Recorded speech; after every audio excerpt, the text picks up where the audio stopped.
Hi guys. Huh, that's strange. Wonder who put that there. Weird.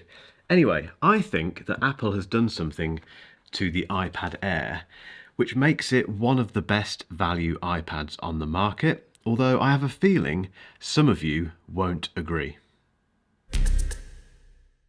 Apple has finally launched Final Cut Pro for the iPad on the 23rd of May, so if you've got an M1 or M2 iPad Pro, you can finally put it to use. However, you may have forgotten that they also put the M1 chip into the 5th generation iPad Air, which is this one here. That means you can run Final Cut Pro on the iPad Air, which I really didn't see coming. And I think that makes the iPad Air a fantastic buy for certain people. It was a brilliant buy before, but I think it's just got a whole lot more valuable. I'll explain why in a moment, but first, a quick word from today's sponsor, which I've actually been showing you while talking to you, which is MOFT. This is the Snap Float Folio, and I think it's going to be a fantastic addition to any iPad Final Cut Pro setup. It is basically an iPad case. It's magnetic, so you very quickly and securely attach it to your iPad with magnets. It has the auto sleep wake function. It's made of this really lovely material. It's very satisfying to hold,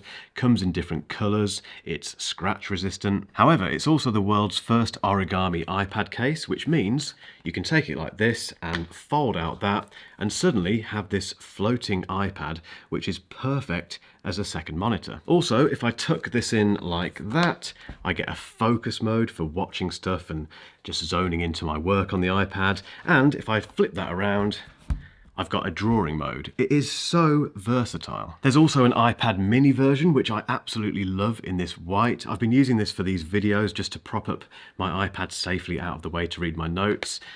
I can't stop doing that, sorry. The eagle-eyed amongst you will have noticed that also they're compatible with MOFT's cases. This is the Snap case for the iPad. It's a great way to protect the back of your iPad, but it's also got this brilliant built-in Apple Pencil 2 holder, which if you're the sort of person who loses your Apple Pencil, not saying I've ever done that, well, it won't happen with this basically because it just sticks in there and stays in there. I love MOFT products. I use them all the time. This is just brilliant. I'll put links to both of these in the description. Whenever I talk about how fantastic the 5th generation iPad Air is, I always get lots of comments from people saying, why not just buy the 11-inch iPad Pro instead? And it's a fair question because this iPad seems like just a watered-down version of the iPad Pro. However, it is still 170 quid cheaper, which is quite a lot of money. And if we look at what you get if you spend that extra money on the 11-inch iPad Pro, you get the M2 chip, ProMotion, although you don't get the XDR display like you get on the 12.9-inch iPad Pro, Face ID, larger storage options, and a slightly better camera. There's no size difference really between the iPad Air and the 11-inch iPad Pro, and the difference in performance between the M1 and the M2 chip, trust me, unless you're peeping into benchmarks, there's nothing in it. The lack of a ProMotion display on the iPad Air is a little bit jarring, I'll give you that, but only if you constantly compare it with an iPad that has ProMotion, which no one apart from us reviewers does. And when you take all of that stuff into account, like I've always said, that makes the 11-inch iPad Pro a very tricky sell, particularly now that we have Final Cut Pro on the way for the iPad Air. As I said when it was first launched, putting the M1 chip into the 5th generation iPad Air didn't make any sense whatsoever. There was this really weird advertising campaign which seemed to suggest that having the M1 chip in this iPad made it better for gaming, whereas in reality, as we all know, all iPads are very fast. The stuff that you could do with the iPad Air just didn't need that M1 chip. You could place the iPad Air 5 against the iPad Air 4 and they would perform identically. However, as Steve Jobs once said, you can't join up the dots looking forward, but you can join them up looking backwards. His quote was better than that, but you get the idea. And that is definitely the case when it comes to the way that Apple develops its products. We don't always know what their intentions are until we look back and think, oh, that makes sense now. By putting the M1 chip in this iPad Air and then a year later launching Final Cut Pro and making it compatible with this iPad, Apple is putting the power of end-to-end video creation in the hands of so many people. People who will buy the iPad Air over the iPad Pro. They can now use this incredibly powerful software.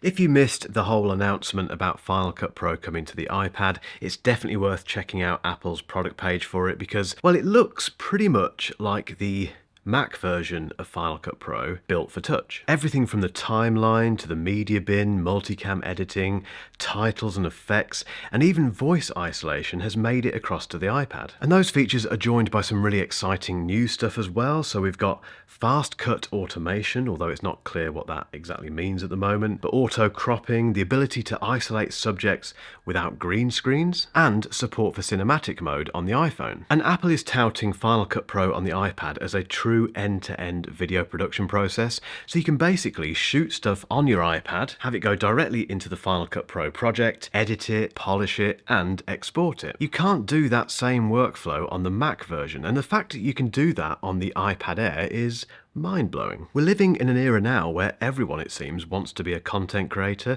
and if you can buy just an iPad like this and not have to fork out for a DSLR camera and a mic and all these expensive things, not to forget a Mac and also Final Cut Pro on the Mac, if you can just buy this and do everything on it, from shooting to editing to exporting, you can save yourself a whole lot of money, and also it means that the production process and being a YouTuber and all that stuff becomes available to so many more people at quite a high level production-wise. There is just one thing to bear in mind, which is that this version of Final Cut Pro for the iPad doesn't support external storage, which means all of the footage that you want to edit has to live on your iPad. Now, when it comes to the 11-inch iPad Pro, you do have the option of 2 terabytes of storage. Doesn't that decision make sense now? But on the iPad Air 5, it goes as far as 256 gig. And trust me, you do not want the 64 gig entry-level version if you're going to be using your iPad Air for video editing. This is annoying, and it does mean that you have to go for the 256 gig version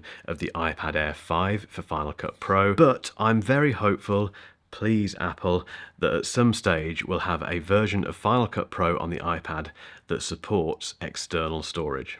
I never thought I'd say this, but placing the M1 chip in this iPad Air 5 was such a clever move by Apple. It all makes sense now. And we shouldn't forget as well that we're getting Logic Pro for the iPad as well. And although that will work on any iPad with the A12 Bionic chip onwards, the fact that this has the M1 chip in it should give it a bit more grunt for that app. So my advice, if your budget is fairly modest and you're choosing between the iPad Air 5 and the 11-inch iPad Pro, is still to get the Air, particularly now we're getting these 2 Pro apps. But I would love to know what you think, because I can guarantee a few of you, maybe quite a lot of you, disagree with me. So get involved in the comments. And if you've still got time, hang around for a link to a video I made recently where I react fully to the news of Logic Pro and Final Cut Pro finally coming to the iPad.